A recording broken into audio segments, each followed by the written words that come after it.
Hello student, myself Dr. Jaswant Sharma, Associate Professor in Chemistry. Today I am going to discuss about mechanism of nucleophilic substitution reaction, especially in aryl halide. Student, aryl halide के लिए क्योंकि हम aryl halide को benzene derivative भी मान रहे हैं और बेंजीन डेरिवेटिव में बेंजीन का जो स्पेशल करैक्टर है वो है इलेक्ट्रोफिलिक सब्स्टिट्यूशन रिएक्शन। जैसा कि मैंने इससे पहले वाले लेक्चर में आपको क्लियर भी किया था कि कुछ एक ऐसे भी एरोमेटिक कंपाउंड हैं जो इलेक्ट्रोफिलिक के साथ साथ न्यूक्लियोफिलिक भी शो कर सकते हैं। उसकी स्पेशल कंडीशन मैंने बताई थी कि बेंजीन रिंग पर जब कभी हाई इलेक्ट्रोनेगेटिव ग्रुप या जिसका नेगेटिव इंडायरेक्ट इफेक्ट ज़्यादा शो करने की टेंडेंसी हो, वो भी न्यूक्लियोफिलिक सब्स्टिट्यूशन रिएक्शन शो कर सकते हैं। क्योंकि बेंजीन रिंग पर यहाँ पर हैलाइड ग्रुप है और हैलाइड ग्रुप अपना आप में एक हाई इलेक्ट्रोनेगेटिव ग्रुप है और हाई इलेक्ट्रोनेगेटिविटी वाला ग्रुप होने की वजह से रिंग पर इलेक्ट्रॉन डेंसिटी कम हो जाती है, जिसकी वजह से इस पर पॉजिटिव चार्ज आने के चांसेस होते हैं और यही वजह है कि इस पॉजिटिव चार्ज पर न्यूक्लियोफाइल अटैक कर सकता है। इलेक्ट्रोफाइल के चांसेस आप बात कहोगे कम हो गए, न्यूक्लियोफाइल के चांसेस बढ़ गए, लेकिन हमने कुछ इसके फैक्टर्स पढ़ लिए थे कि ये भी जनरली नहीं होगा, ऐसे सामान्य तौर पर होता नहीं है, कुछ फोर्सिंग कंडीशंस हैं उसमें ही ये न्यूक्लियोफिलिक सब्स्टिट्यूशन रिएक्शन होगा। आज हम जो बात करने जा रहे हैं वो है इसका मैकेनिज्म क्या होगा। तो nucleophilic substitution reaction in aryl halide occur in terms of to mechanism. एक तो यह है कि एडिशन कम एलिमिनेशन हो, पहले एडिशन हो रहा हो न्यूक्लियोफाइल का, फिर एलिमिनेशन हो रहा हो।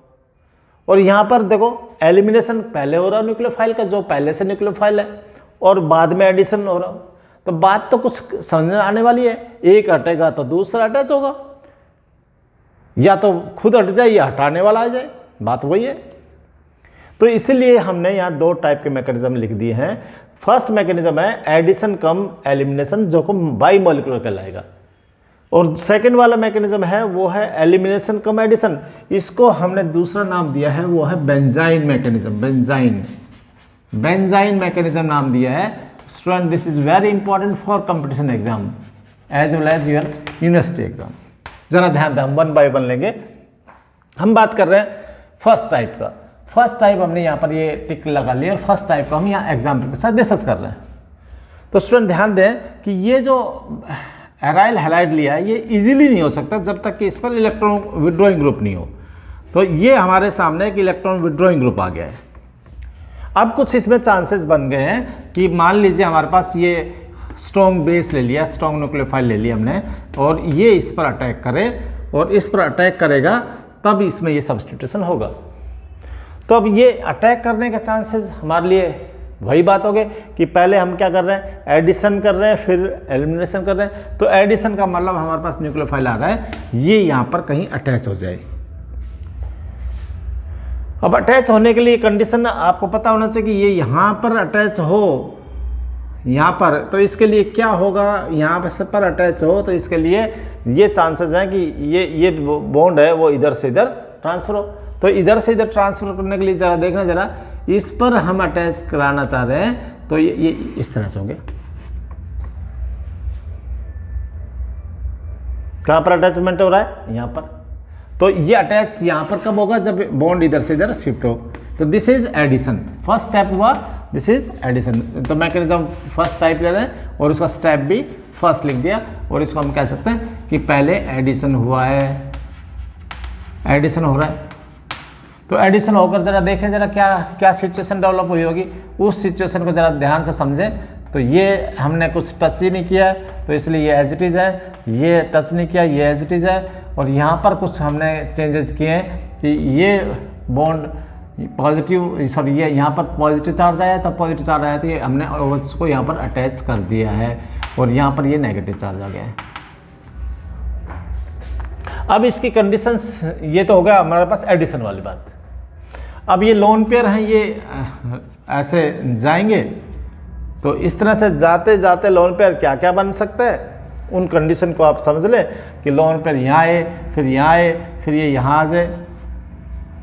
तो ज़रा देखें जरा ये क्या और नया डेवलपमेंट होता है, नया स्ट्रक्चर क्या बना होगा। तो ज़रा देखें कि ये नेगेटिव चार्ज यहाँ पर पहुँच चुका है, ये एज इट इज़ है ही, और इस तरह से ये डबल बॉन्ड यहाँ, और ये यहाँ से बॉन्ड यहाँ पर पहुँच चुका है, और ये Cl भी है और यहाँ पर OH भी है। तो OH और Cl को हमने यहाँ दिखा दिया। अब ये क्योंकि ये रेजोनेंस है, ये कंटिन्यू रहेगा, ये लोन पर यहाँ आ जाए, ये बॉन्ड इधर चला जाए, ये एज इट इज़ है हमारे लिए। तो ज़रा देखें कि ये एज इट इज़ था, तो ये डेवलपमेंट क्या है नया कि ये यहाँ आया, ये यहाँ चला जाए। तो अब जिस तरह से ये मूवमेंट हो रहा है उस तरह से ही बॉन्ड का हमें मूवमेंट देना है, ये बॉन्ड यहाँ पहुँच जाएगा।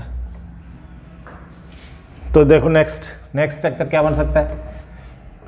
नेक्स्ट स्ट्रक्चर बना है वो ये इस तरह से दिख रहा है हमारे लिए। OH से इधर बनाओ चाहे इधर बनाओ, उससे कोई फर्क नहीं पड़ रहा है। और ये बॉन्ड यहाँ से ब्रेक हो चुका है, ये वापस से बॉन्ड बन चुका है, ये नेगेटिव, ये एज इट इज चार्ज, और ये वाला देखो, ये वाली कंडीशन यहाँ पर बन चुकी है।